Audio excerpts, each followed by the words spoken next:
السلام عليكم، مرحبا بكم معايا في فيديو جديد ان شاء الله. اليوم كما كتشوفوا غنشارك معكم واحد الطويجين ديال الكفته ديال القيمرون. البنات كتجي لذيذه، نتمنى يعجبكم الفيديو ان شاء الله. كما كتشوفوا يعني طويجين يعني كيشهي ما شاء الله. نتمنى يعجبكم وتجربوه ان شاء الله. اذا بغيتوا تعرفوا الطريقه والمقادير خليكم معايا ان شاء الله حتى لاخر الفيديو. فرجه ممتعه. قبل ما نبدا ما تنسونيش بواحد الجيم، اشتركوا في القناه فضلا وليس امرا، ومرحبا بالناس الجداد والقدام. المهم عندي هنا واحد الكميه البنات 250 غرام ديال القيمرون. عندي هنا واحد نص كيلو ديال السردين، نقيته اللي حيت ليه الجلده ديالو، كاين اللي خليت ليه الجلده. صافي غنطحنوا في هاد الروبو البنات، هاد الخلاط اللي كيطحن. المهم غادي نخلط بين السردين والقيمرون، كيعطي البنه ديالو البنات مجهده ديال القيمرون. وفي الطويجين درت هنا 2 مطيشات كبار وشويه ديال الثومه وشويه ديال البصله وحكيتهم مزيان وشويه ديال القزبور والعطريه. درت شويه ديال الكمون باش نخلقهم وشويه ديال الملحه. صافي واحد 2 معالق ولا معلقه ونص ديال الزيت نباتيه. كنخليهم حتى كيتشحروا البنات ونرجع للكفته ديالي. صافي راه طحنتها وفيها طريفات كيبانوا ديال القيمرون. يمكن لكم تطحنوه مزيان، ما بغيتوش يبانوا. الا بغيتو تخليو الطريفات ماشي مشكل، يعني ما نطحنوش بزاف.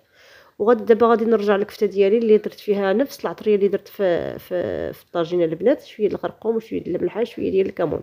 اللي كيبغي التحميره والحرور يضيفها البنات. المهم كتبغي، انا صراحه كيعجبني الحوت بلا العطريه بزاف، يعني ما نقويش العطريه. صافي كندير فيهم الكويرات البنات وكنحط في الطاجين كما كتشوفوا هكا فوق البوطه، يعني هذا. وكندير الحجم اللي بغيتو. يمكن لكم تضيفوا حتى واحد 2 معالق كبار ديال الرز حبوب، يعني كيعطيني واحد المنظر زوين للكفته. صافي كنحط هذه الكميه ديالي كلها، يعني كندير فيهم كويرات الحجم ديالهم يكونوا مقادين. صافي حتى كنستفهم في الطويجين. ومن بعد كنجيب واحد المرصو ديال ولا الشريحه ديال الحامض من الفوق، وكنخليه واحد 15 دقيقه ملي كتدخل فيه الطياب البنات. وكنجيب كنجيب يعني حطيت ما وريتكم واحد 12 حبه ديال القيمرون صاينه. دابا درت الحامض ودرت البنات سميتو، درت الحامض ودرت الحامض ودرت الزيتون. صافي هنا راه كنوريكم الزبده كندوبها البنات، كندير فيها السمن. المهم صافي راه كنطليت، يعني كنطلي في الطاجين ديالي صافي قرب يطيب.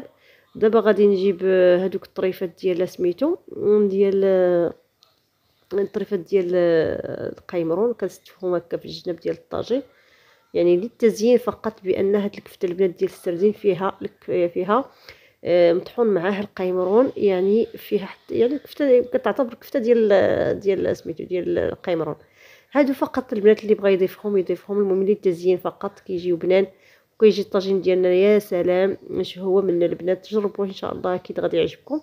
اللي وصلت حتى لهنا ما تنسانيش بواحد الشيء. كنقول لكم مرحبا بكم من الناس القدام الجداد، وكنقول لكم شكرا للناس اللي كيحطوا لي التعليق ديالهم الزوينه وكيحطوا يجيب.